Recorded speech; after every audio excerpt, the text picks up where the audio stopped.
Middle east కంట్రీస్లో war tension మళ్ళీ మొదలైంది. ముఖ్యంగా అమెరికా, ఇరాన్ మళ్ళీ దాడులు చేసుకుంటున్నాయి. రీసెంట్గా ఇరాన్ ఆత్మాహుతి డ్రోన్స్ ఏవైతే ఉంటాయో అవి యుఎస్కి సంబంధించిన బేసెస్ కువైట్, బహ్రెయిన్, ఒమాన్ ఇటువంటి బేసెస్ పైన అటాక్ చేయడానికి ట్రై చేస్తుంది.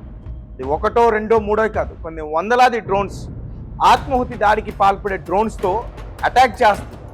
ఇక స్ట్రైట్ ఆఫ్ హర్మోస్ జలసంధి దగ్గర అయితే మాత్రం చాలా తీవ్రమైన ఉద్రిక్తత ఉంది. బ్లాకేడ్ ఎత్తివేసినా కానీ దాడులు చేసుకుంటున్నాయి. ఎస్, ముఖ్యంగా రీసెంట్గా సెంట్కామ్ యుఎస్కి సంబంధించిన సెంట్రల్ కమాండ్ రీసెంట్గా ఇరాన్ని హెచ్చరించింది, మీరు మితిమీరి ప్రవర్తిస్తున్నారు, మితిమీరి దాడులు చేస్తూ ఉన్నారు, ఇక మేము ఉపేక్షించేది లేదు, మేము డైరెక్ట్గా మీ విద్యుత్ కేంద్రాలపైన దాడి చేస్తాం, లేదంటే మీ ఆయిల్ రిఫైనరీస్ పైన అటాక్ చేస్తాం, లేదంటే మీ ఏదైతే వాటర్ డిసాలినేషన్ ప్లాంట్స్ ఉంటాయో వాటిపైన అటాక్ చేస్తామంటూ కూడా హెచ్చరించింది యుఎస్కి సంబంధించిన సెంట్కామ్. సో అలాగే ఇరాన్కి సంబంధించి ఇరాన్ ఆత్మాహుతి డ్రోన్స్తో దాడి చేసిన తర్వాత ఇరాన్కి సంబంధించిన ఒకటి గోరాక్ అలాగే క్షేమా ఈ ఐలాండ్స్ పైన రాడర్స్ ఉన్నాయి ఇరాన్కి సంబంధించి. ఆ రాడర్ వ్యవస్థల పైన అటాక్ చేశాయి. సో ఖచ్చితంగా ఇరాన్కి దీనివల్ల చాలా నష్టం అనే చెప్పాలి. ఎవరికి ప్రాణాలు అయితే పోలేదు, కానీ ఈ రాడర్ వ్యవస్థలు కుప్పకూలిపోవడం వల్ల ఒక రకంగా హర్మోస్ జలసంధి దగ్గర కొంచెం ఇరాన్కి పట్టు తగ్గిందనే చెప్పాలి. ఎందుకంటే ఆ రాడర్ వ్యవస్థను ఉపయోగించే ఆ హర్మోస్ జలసంధి గుండా ఏ నౌకలు వెళ్తూ ఉన్నాయి, ఏ దేశానికి సంబంధించిన నౌకలు వెళ్తూ ఉన్నాయి, ఇలాంటి విషయాలన్నింటినీ కూడా వారు ఈజీగా తెలుసుకోగలుగుతారు. కానీ ఇప్పుడు ఆ రాడర్ వ్యవస్థలనే వారు కొట్టేశారు. నిజానికి యుఎస్కి సంబంధించిన 3 వార్షిప్స్ అయితే అక్కడ ఉన్నాయి.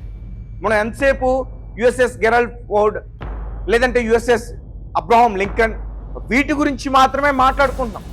కానీ యుఎస్కి సంబంధించిన వార్షిప్స్ వేరే కూడా అక్కడ ఉన్నాయి. యుఎస్ఎస్ ట్రక్స్టాన్, యుఎస్ఎస్ మాస్టోన్, యుఎస్ఎస్ రాఫెల్ పెరోల్టా, ఈ 3 షిప్లు కూడా హర్మోస్ దగ్గర ఉన్నాయి. ఏంటంటే పాట్రోలింగ్ చేస్తున్నాయి. హర్మోస్ జలసంధి గుండా ఇతర దేశాలకి సంబంధించి గల్ఫ్ కంట్రీస్ నుంచి కావచ్చు, ఇరాన్ నుంచి కావచ్చు, ట్రేడింగ్ అవుతున్న షిప్స్ని ఇవి పాట్రోలింగ్ చేస్తూ ఉన్నాయి. ఒక పక్క ఇరాన్ ఏమో మా అనుమతి లేకుండా, అంటే ఒక టోల్ గేట్ లాంటిది ఆ వ్యవస్థని అక్కడ తీసుకొచ్చి డబ్బులు కట్టిన తర్వాతే హర్మోస్ని దాటి వెళ్ళాలని చెప్పి ఒక రూల్ తీసుకొచ్చి, కానీ అమెరికా మాత్రం దానికి ఒప్పుకోవట్లా. సో ఇరాన్ ఏం హెచ్చరిస్తుంది, మా పర్మిషన్ లేకుండా మీరు ప్రయాణిస్తే, అది యుఎస్ఎస్ సపోర్ట్ తీసుకున్నా సరే, అమెరికా సపోర్ట్ తీసుకుని ప్రయాణించాలని ప్రయత్నిస్తే మేము అటాక్ చేస్తాం, మేము దాడులు చేస్తాం అంటూ కూడా చెప్పి తెగించి ధైర్యం చేసి ఎవరు కూడా వాళ్ళ షిప్స్ని తీసుకురావట్లేదు. ఎందుకంటే ఆయిల్, క్రూడ్ ఆయిల్ అలాగే కొన్ని ఎల్పిజి గ్యాస్కి సంబంధించి ఆ షిప్స్తో ప్రయాణిస్తూ ఉంటాయి ఎక్కువగా. సో అవి అటాక్ అయితే ఆయా దేశాలకి చాలా నష్టం. సో ఇండియాకి సంబంధించిన మన షిప్స్ని తీసుకురావడానికి చాలా ప్రయత్నాలు చేశారు. ఇక్కడ ఉన్న షిప్స్ అన్నిటికీ కూడా యుఎస్ ప్రొటెక్షన్ ఇస్తుంది. ఏ అయితే వేరే దేశాలకి ట్రేడింగ్ అవుతూ ఉన్నాయో ఆ షిప్స్కి ప్రొటెక్షన్ ఇస్తుంది. అంటే ఇరాన్ దాడి చేయకుండా, అంటే ఇరాన్కి డబ్బులు కట్టకుండా ప్రయాణిస్తున్న షిప్స్ ఏవైతే ఉంటాయో వాటికి ప్రొటెక్ట్ చేస్తుంది. సో మొత్తానికి హర్మోస్ దగ్గర అయితే మాత్రం చాలా టెన్షన్స్ స్టార్ట్ అయ్యాయి. మళ్ళీ దాడులు ఇంకా ఎక్కువగా జరిగే అవకాశం కూడా ఉంది. సీజ్ ఫైర్ మాటల ఒప్పందాన్ని వారు ఉల్లంఘించారు, 2 దేశాలు కూడా ఉల్లంఘించారు.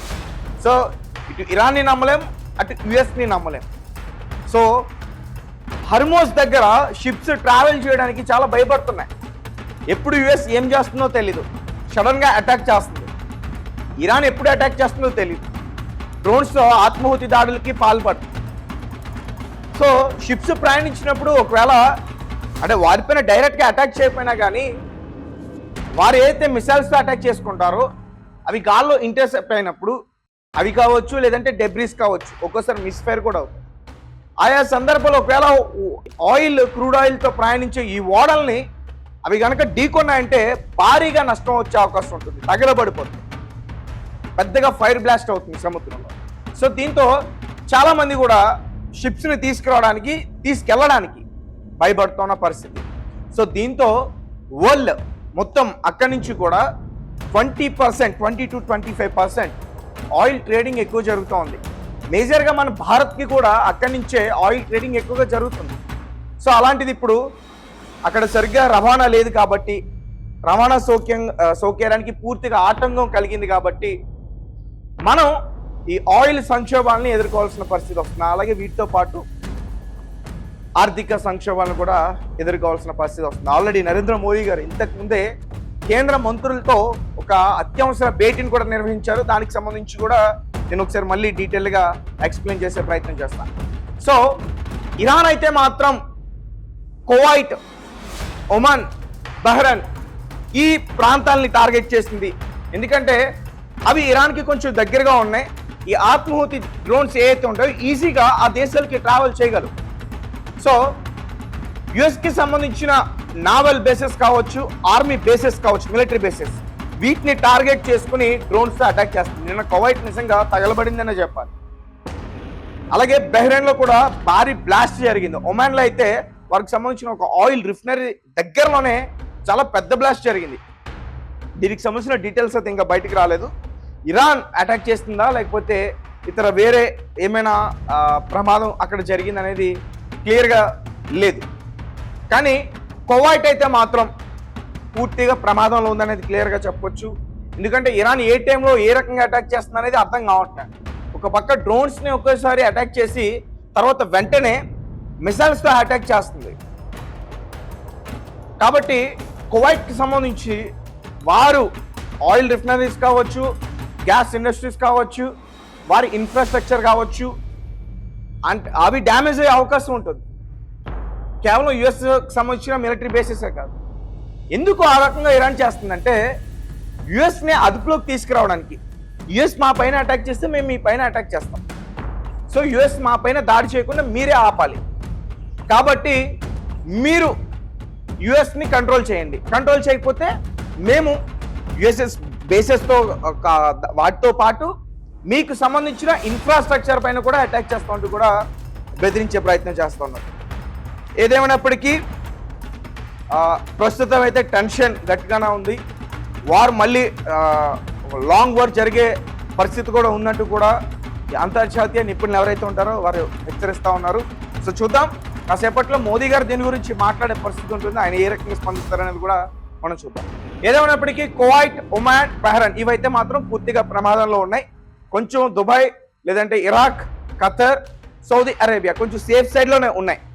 వాళ్ళు ఆల్రెడీ ఇరాన్తో డిస్కషన్స్ జరిపారు. కానీ ఈ దేశాల దగ్గర నుంచి యుఎస్ అటాక్ చేస్తుందని చెప్పి ఇప్పుడు టార్గెట్ చేశారు. అలాగే అరేబియన్ సీ దగ్గర కూడా అబ్రహాం లింకన్ అక్కడనే ఉంది, అది కూడా అబ్జర్వ్ చేస్తుంది. అక్కడి నుంచి ఇరాన్కి సంబంధించిన సైనికుల యొక్క కదలికలను కూడా తెలుసుకునే ప్రయత్నం చేస్తుంది.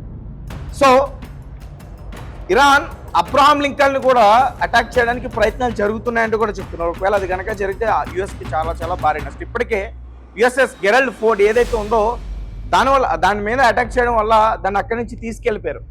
రిపేర్కి యూరప్ నుంచి మళ్ళీ అమెరికాకి తీసుకెళ్ళిపోయారు. మొత్తానికి అది దాని స్థావరానికి అయితే చేరుకుంది. ఇప్పుడు అక్కడ అబ్రహాం లింకన్ ఉంది. అబ్రహాం లింకన్తో పాటు ఇంకా కొన్ని యుఎస్ఎస్ ట్రక్స్టాన్, యుఎస్ఎస్ మాసోన్, యుఎస్ఎస్ రఫేల్, పెరోల్టా ఇవి ఉన్నాయి. సో వీటిపైన కూడా అటాక్ చేయడానికి ప్రయత్నాలు జరుగుతూ ఉన్నాయి. సో ఏదేమైనప్పటికీ లాంగ్ వార్ అయితే జరిగే అవకాశం ఉంటుంది. ఇక అక్కడి నుంచి ఆయిల్ ట్రేడింగ్ చేసుకుంటున్న ఏ అయితే విదేశాలు ఉన్నాయో అవన్నీ కూడా ఇంకా తీవ్రమైన ఆర్థిక సంక్షోభాన్ని ఎదుర్కొనే పరిస్థితి కూడా ఉంటుంది.